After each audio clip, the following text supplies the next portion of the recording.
Sementara itu, Menteri Keuangan Republik Indonesia Sri Mulyani Indrawati menjelaskan di saat emergensi saat ini masih ada pihak yang mengambil keuntungan, salah satunya dengan korupsi. Berbicara di depan bos IMF dan perwakilan PBB, Sri Mulyani tidak sungkan untuk menceritakan bagaimana Menteri Sosial Juliari Batubara berani mengkorupsi anggaran dari penanganan COVID-19. Dengan kejadian tersebut, pemerintah Indonesia memiliki tantangan yang cukup berat untuk menjaga kepercayaan masyarakat karena korupsi dan moral hazard lainnya yang terus mengintai. Untuk menjawab hal ini, pemerintah pun terus berupaya melakukan transparansi dan juga membuka ruang publik untuk menciptakan pemerintah yang akuntabel dan juga terbuka. That we also know that there is always in the emergency situation people who try to get the benefit out of it, moral hazard or even corruption. So you really have to be very forceful and forthcoming about what is the potential of this moral hazard. You know what happened in Indonesia? We have one minister which is caught by the corruption case, and that is because we are very, very open about what is the design. And within that kind of situation, we still want to maintain the trust of the people by saying that, okay, we recognize these weaknesses and this is what we try to address those issues. Assalamualaikum warahmatullahi wabarakatuh. Waalaikumsalam warahmatullahi wabarakatuh. Hey bro, my name is Rudy Roymawan. I'm from TIC 2020. And you? My name is Muhammad Zainul Umar. I'm from TIC 2020. And you? My name is Muhammad Nurul Libat. I'm from TIC 2020.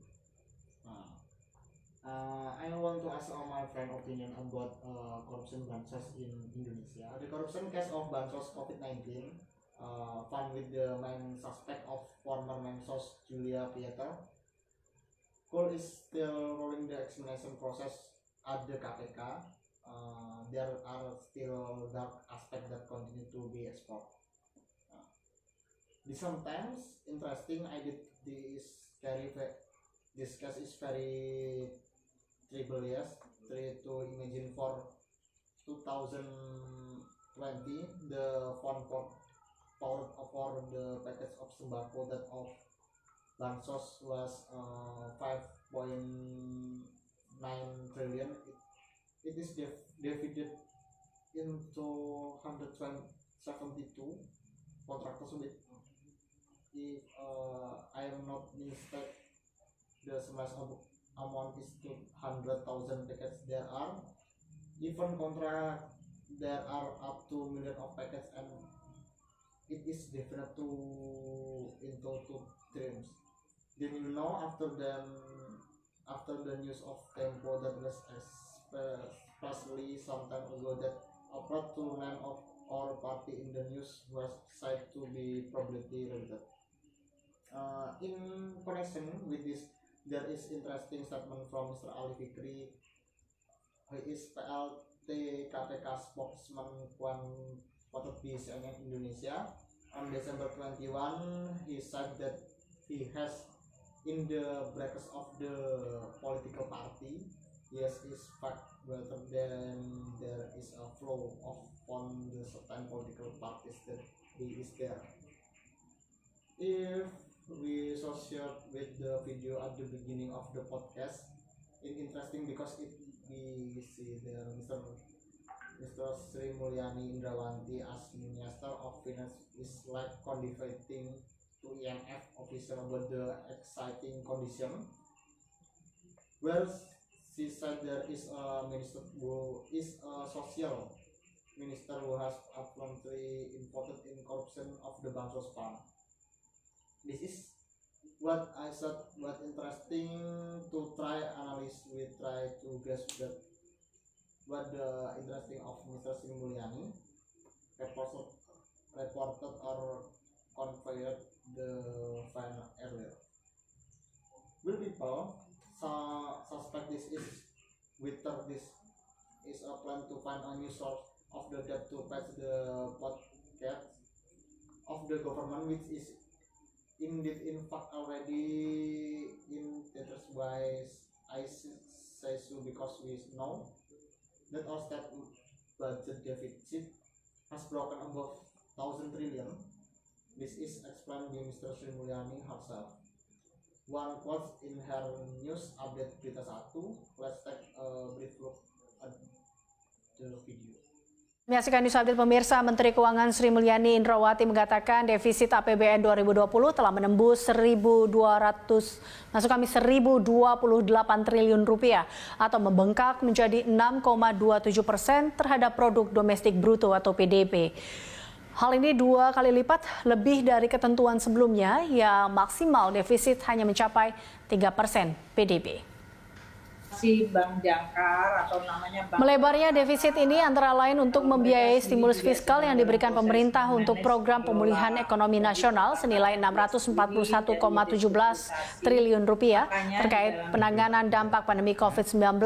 Hal ini termasuk insentif perpajakan untuk dunia usaha sebesar 123,1 triliun rupiah serta subsidi bunga pinjaman 34,15 triliun rupiah yang diberikan bagi 60,66 juta rekening debitur usaha mikro, kecil, dan menengah atau UMKM.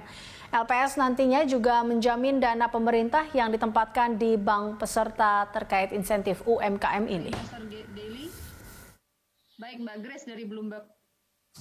Outlook dari APBN kita diperkirakan akan meningkat defisitnya. Pendapatan negara mengalami kontraksi 13,6%, yaitu perpajakan turun 9,2% dan PNBP mengalami penurunan 29,6%. Dengan demikian, pendapatan negara akan mencapai 1.691,6. Itu lebih rendah dari yang ada di dalam Perpres sebesar 1.760,9 triliun. Atau ada tambahan penurunan pendapatan sebesar 69,3 triliun karena tadi begitu banyak insentif pajak yang diberikan dan perlemahan ekonomi di semua sektor. Untuk belanja negara akan ada tambahan 106,3 dari Perpres dan ini sudah menampung berbagai hal yang sudah dimasukkan, yaitu tambahan subsidi untuk UMKM 34,2, diskon listrik yang tadi diperpanjang dari 3 bulan menjadi 6 bulan, bansos tunai yang diperpanjang hingga Desember dengan bantuan yang menurun di 300.000 dan cadangan stimulus sebesar 60 triliun. Oleh karena itu, APBN akan mengalami defisit sebesar 1.028,5 triliun atau 6,27% di dalam rangka untuk menalangi dan mendorong ekonomi agar tetap bisa bertahan dalam menghadapi tekanan. What do you think about in this case? You bro, this case, what do you think? Well, in my opinion, the occurrence of corruption is likely to be systematic. Distributing it enough, we can see that's not only in the upper class but also in the lower class. There is a loss of corruption even though ATM have been given to the social assistance recipient. But there are many people who do not understand how to withdraw the money in the community in it, so that many village officials take advantage of the moment so as to make money by sweeping ATM cards. People who don't know how to take it, and these people can take some money and sometimes ask people who receive social assistance as money for travel. And you bro, what do you think about this guy? From the news we get, the fund for COVID-19 assistance are not very large, and I believe the loss due to corruption are very large. From this corruption, many people should get more help, but the amount of money corrupt makes people suffer. Yeah, I hope is that the government will provide training and understanding to the public in order to narrow the space for individuals who will commit corruption. The system that has been built is actually good, but there are many social assistance recipients who are still literate and do not understand technology, and also the lack of supervision and awareness of governments people, making it easier for unscrupulous individuals to commit corruption.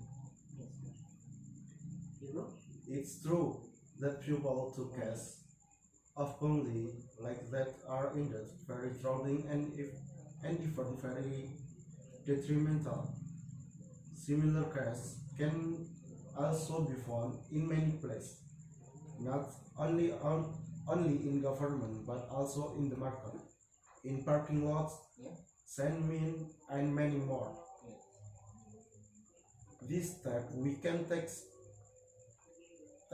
it is to continue to educate the community so as not to become similar case.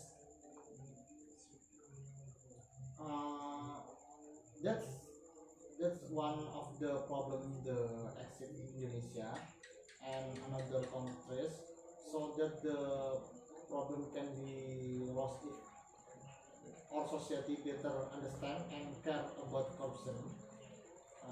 It's not the job of the government, but it's the job of all of us. This is the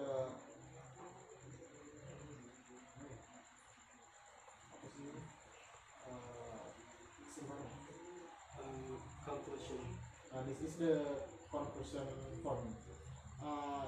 And you also say the politics can be a monster and can also be a superhero, depending on the person. Is okay. That next question. Who is your favorite political character in Indonesia? For now, I'm inspired Mr. Ganjar Pranowo because I see from his humble figure, Yes. and I think he is a person who is quite responsible with the work the sex at this time. I think Mr. Ganjar Pranowo is very humble figure in Indonesia. Yeah. And you, bro? Maybe I really idolize Miss Susi. She's Yes. a stronger woman Yes. and she's a very firm in leading, not indiscriminately at everyone. Yes.